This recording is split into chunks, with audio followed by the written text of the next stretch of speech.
আজ আমরা যারা এখানে উপস্থিত, আমরা সবাই একরকম নয়।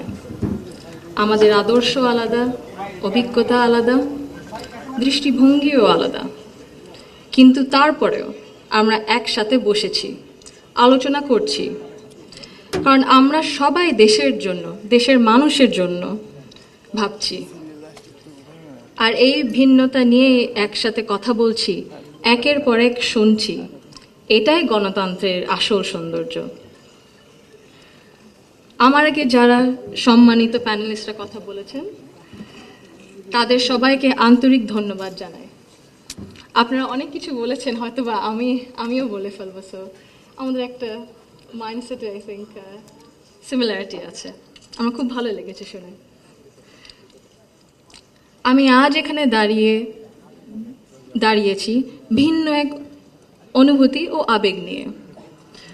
বাংলাদেশের এই পলিসি লেভেলটায় আমার প্রথম বক্তব্য এটা। আমি এমন কেউ নয় যার কাছে সব প্রশ্নের উত্তর আছে বা সব সমস্যার সমাধান জানা আছে।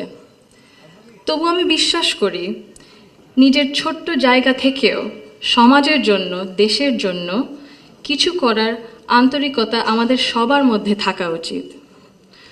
আজ আমি